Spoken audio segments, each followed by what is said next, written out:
Makanya itu beliau mengajak kita berjuang dalam wakidiyah. Nah, perjuangan wakidiyah juga disebut perjuangan fafiru ilallah. Artinya, kita berjuang mengajak diri kita sendiri, keluarga kita, umat masyarakat mengabdikan diri pada Allah Subhanahu wa taala. Sesuai dengan perintah Allah dalam Quran. Surat Al-Dzariyat 56 tadi. Hadirin wa hadirin yang kami hormati. Semua itu adalah hasil buah karya Mbah Romo Yai. Itu mengenai perjuangan dan wakidiyah. Sebelum beliau kondur, itu beliau meninggalkan 2 perkara. Yang pertama perjuangan wakidiyah atau wakidiyah. Yang meliputi 3 perkara tadi. Soal wakidiyah sebagai amalannya, ajar wakidiyah sebagai pedoman kehidupannya, peristiwa dan pandang bulu. Di samping itu beliau juga meninggalkan lembaga yang namanya PSB. Jadi beliau meninggalkan 2 perkara sebagai jimat yang perlu kita uri-uri, yang kita hidupi, dan yang perlu kita jaga kemurniannya. Ya. Beliau itu orangnya itu kritis. Dengan kekritisan beliau, maka beliau meninggalkan 2 perkara. Beliau menyadari dan preso kalau hanya satu wakidiyah, nanti tidak ada yang menjadi wadah. Tidak ada yang membantu bagi pengawal wakidiyah. Sehingga beliau menciptakan wadah yang namanya PSB, yang bertujuan memudahkan proses kerja wakidiyah. Di dalam PSB itu ada yang namanya PDPRT atau sekarang lazimnya menurut pemerintah ADART. Ya. Di dalam PDPRT yang telah dicapak Astane Mbah Yai di situ, yang perlu saya terangkan adalah lambang daripada perjuangan wakidiyah.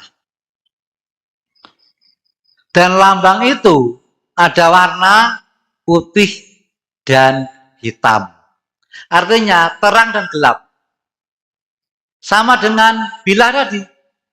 Yang terang adalah Allah menciptakan, menggerakkan, menghendaki yang diri terang. Nah, yang gelap, Allah menciptakan, menggerakkan yang tidak diridhoi. Hanya diizini saja. Maling itu diizini, ngerampok diizini. Tapi tidak mendapat ridho Allah Subhanahu wa taala di situ.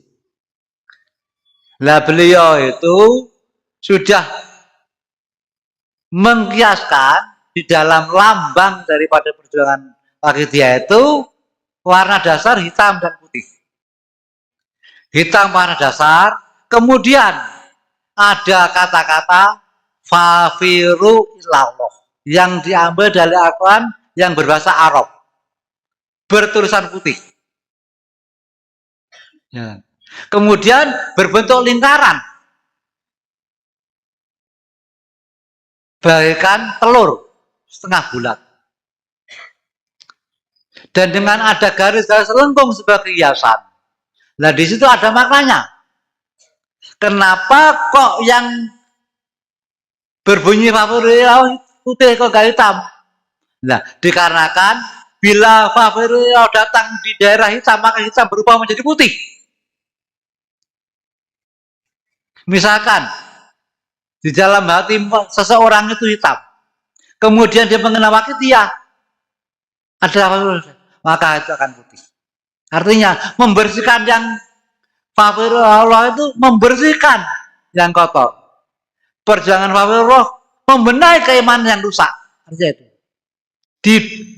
Sedangkan lingkaran setengah bulat itu bumi. Di mana bumi itu ada favorit Allah, maka di situ akan bersih dan orang-orang akan menjadi iman dan takwa. Hanya itu. Sedangkan garis-garis Lengkung sebagai asal itu bermakna asmaul husna. Dengan favor Allah, dengan 99 asma Allah, maka kita akan menjadi golongan mutakin masuk itu. Jadi nanti coba dihitung di rumah ya. Sudutnya itu 9. Lengkungnya 9. Sudut yang pertama itu 90. Sudut yang kedua 9. Maknanya 99. Asmaul husna. Di situ. Itulah lambang yang dibayai, bukan yang lainnya. Warna merah kayak warna bukan yang lainnya. Pokoknya itu yang dibayai. Itu sejarah daripada lambang perjuangan Pak. Sedangkan ya Sayyidi ya Rasulullah, itu memang sejak dulu ada. Tapi kenapa sekarang kok ada di dalam bendera? Itu karena pemberian Kanjeng Nabi SAW langsung diberi kepada saya. Dan beliau setengah mengancam saya. Iki tak kena awafi, jogonen. Wes sampai rusak, wong tak jagat rusak. Daunnya Kanjeng begitu.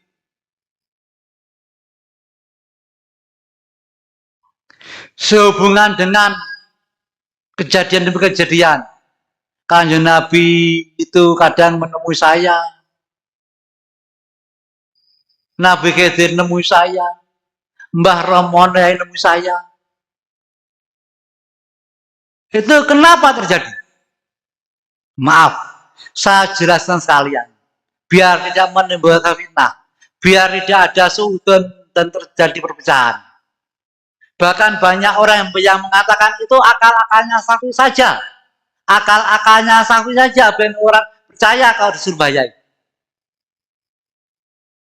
Ada yang alasan Safi saja, orang biar mantu ada Safi. Maaf. Sekalian sekarang saya buka. Karena apa? Selama ini tidak pernah saya buka. Sebelum hak diberikan kepada saya. Khusus untuk malam hari ini, Mbak yang memberikan hak saya untuk membuka semuanya. Ya. Sekitar 2 atau 3 tahun yang lalu, Mbah Romai dawuh. Kowe golek uang PSB ilang pitu. Acara di Ponorogo di sana awal daripada langkah-langkah kemasan pagi dia. Gitu. Dan sekarang di PSB sudah hilang orang pitu, meninggal dunia orang yang taat kepada PSB. Orang 7. Di Ponorogo, Pak Tuhan. Pak Tuhan. Di Malang ada 3. Dapat 3 ya? Pak Yaya, Pak Sipa. Di Kediri ada 2. 3. Pak Sugeng, Pak Tekno, Pak Mego. Di Nganjuk ada 1 taruh berarti 7. Nanti biar di PSU sudah kehilangan orang yang penting 7 orang, maka di Ponorogo awal mula daripada meledosnya masa ke masa kejadian. Ternyata ini benar. Setelah orang 7 itu hilang, maka di sini pertama kali kan terjadi langkah yang pertama, satu langkah masa ke masa kejadian itu. Dan ini saya buka, biar nanti kalau teman-teman ada pertanyaan seperti itu bisa menjawab. Tadi siang ya, sudah saya jelaskan di dalam diklat. Kenapa Kanjeng Nabi menemui saya? Kenapa Mbah Romo menemui saya? Kenapa Nabi Khidir setiap kali sama anjing pasti ditunggu, ditemui? Saya jelaskan. Itu tidak lain hanya karena rasa cinta dan kasih yang Kanjeng Nabi kepada panjenengan sekalian selama waktu dia. Tidak lain cinta dan kasih sayang yang baik kepada panjenengan sekalian. Sebagai orang di PSB. Tidak lain rasa sayangnya Nabi Khidir kepada panjenengan sekalian. Kok bisa gitu? Yang ditemui Gus Sapi kok demi pengamal. Nyuwun ngapunten nggih kula ra dirak nyuwun ngapunten. Nyuwun ngapunten. Alhamdulillah.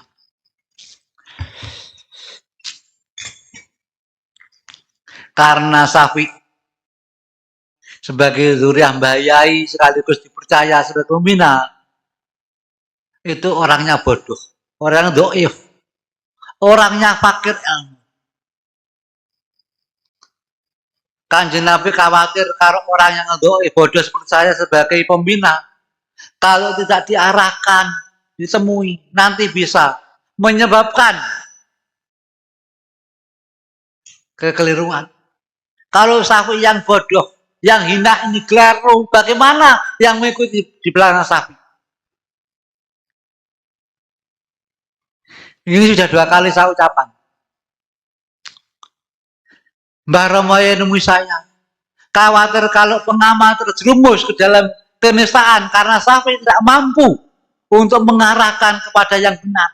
Maka itu Mbah Ye membimbing sapi yang bodoh setiap saat biar mampu mengarahkan teman-teman dulur-dulur pengawal yang di USB. Mbah Ye benar kalau sapi bodoh, kalau tidak sering-sering diingatkan, itu keliru. Sapi orangnya didel. Sapi orangnya doif.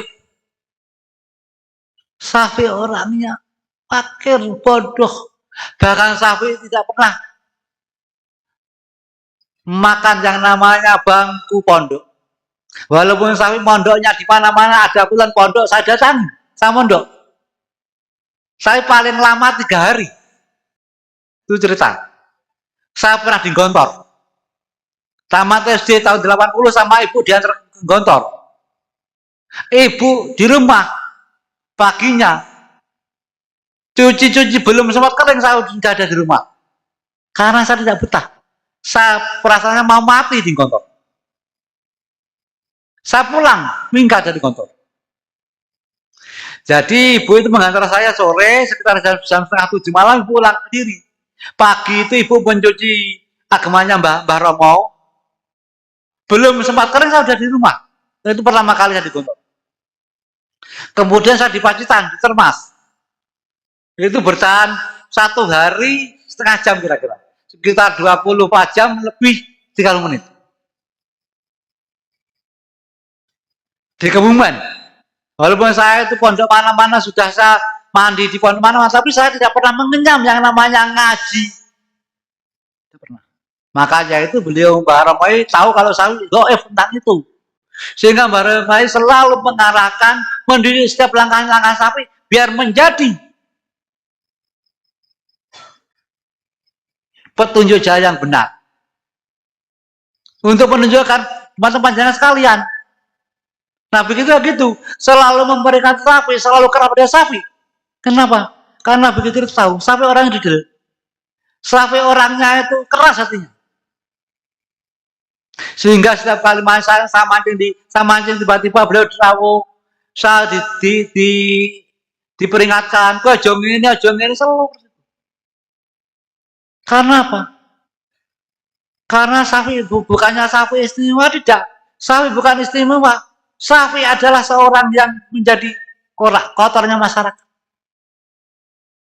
Tapi yakinlah itu semuanya karena sayangnya Kanjeng Nabi kepada umat akhir zaman yang benar-benar mengikuti tuntunan Rasulullah. Saking sayangnya Mbah Romoyai kepada pengamal yang benar-benar ilgos. Saking sayangnya Nabi Khidir bagi pengamal yang benar-benar golongan yang mutakin, jangan sampai nanti terpeleset ke jurang kehinaan. Seperti itu yang terjadi. Bukannya sapi istimewa, sapi tidak istimewa. Walaupun sapi durian langsung kepada Romo bukan. Hadirin hadirat, inilah yang sebenarnya. Kenapa baru kali ini saya ungkapan. Sebenarnya nafsu saya sudah tidak terima saat orang-orang saudara-saudara di lembaga yang lain. Bahkan banyak mengatakan itu bohong, akal-akalnya Gus Sapi. Biar orang percaya manut Gus Sapi. Gus Sapi mencari keuntungan. Maaf. Kalau saat itu Mbah Romo sudah memberi hak saya untuk ucapan ini, saya ucapan. Kenapa saat itu tidak saya ucapkan? Walaupun saya terasa pedih di hati. Karena Mbah Romo belumlah memberikan hak itu kepada saya untuk mengutarakan ini. Dengan baromu. So, wayai terang. Wayai kapan? Les wong PSBI ilang pitu dan acara ini Ponorogo awal-awali. Alhamdulillah sekarang. Dan mudah-mudahan ini tidak menjadi hijab bagi diri kita. Mudah-mudahan menjadikan jalannya inayah rahmat, jalannya hidayah taufik, sehingga kita mendapat ridho dan amanah subhanahu wa ta'ala.